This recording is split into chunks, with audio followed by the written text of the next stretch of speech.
All right, hey guys, back for our seventh type of symbol. We're still in the symbolic universe, although it is thankfully coming to an end pretty quickly.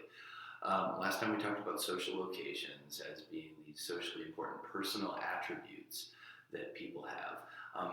And you can see, since we're interacting with real human beings on the basis of stereotypes, it is safe to say it has, generally speaking, a negative impact on people's lives. Today we're going to be talking about role models and reference groups. Role models are exactly what you think they are. Reference groups, same thing, but just a larger group rather than an individual. Framing question for this video is, why do I start most of these videos with a problem or a framing question? A question that we could, that if we answer it, is going to clarify the concepts that we're talking about. And the reason is, I ripped it off from a guy named Richard Russick, who runs a website called Art of Problem Solving. Art of Problem Solving is a math website. I forgot to say, I'm still in Albuquerque. I'm in Albuquerque for a math camp because my son is really into math, so I'm still dressed informally. But it kind of ties in with this whole role model thing. Art of Problem Solving is a website for people who are really, really into math. Kids.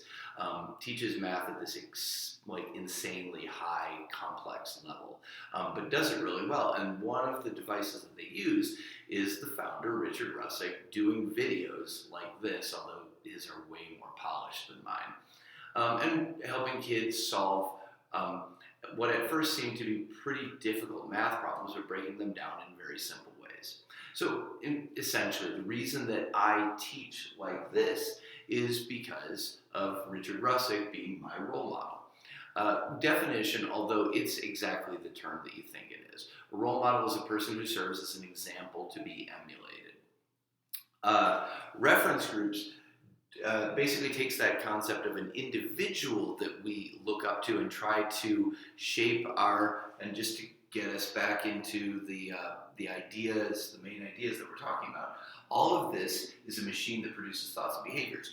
When I try to be like a role model, I am shaping my behavior in particular ways.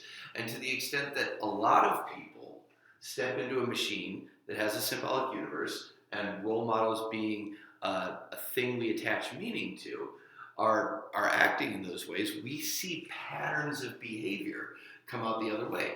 I'm not choosing to follow Richard Russick's follow his lead and his model as a means of me trying to conform.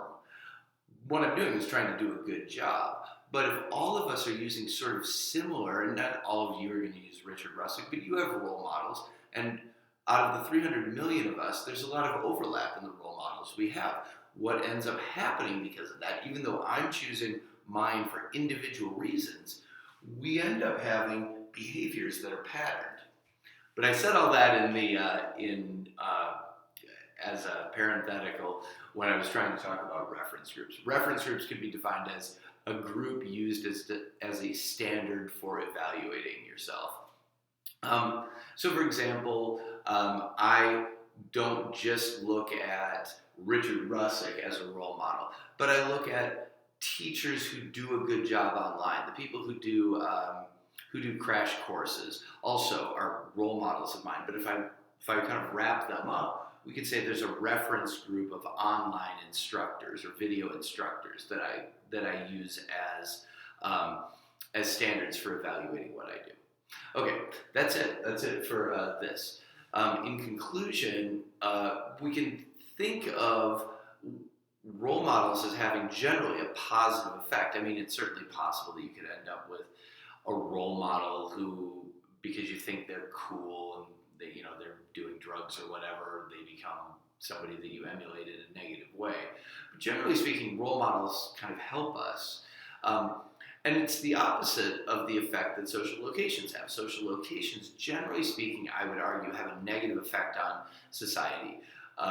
Role models, generally speaking, have a positive effect. But what they have in common, and this is semi-deep, is that in both cases, what we're doing is reducing a complex individual, a person just like you, who has a complex range of emotions that are brought out in different situations, who thinks and aspires to a variety of things, who has fears and has things that have hurt them in the past, all that complexity. And what we're doing is reducing them to a simple thing that holds meaning for us. Now, I'm not arguing that that's a bad thing to do for role models. I'm absolutely arguing it's a bad thing to do in terms of social location. What I want you to do is just be aware of the fact that in both of these cases, social locations and role models reference groups, you're taking somebody who is complex, who deserves empathy a lot of the time, and reducing them to a simple kind of one-dimensional thing that holds a particular meaning for us. It's similar in that way.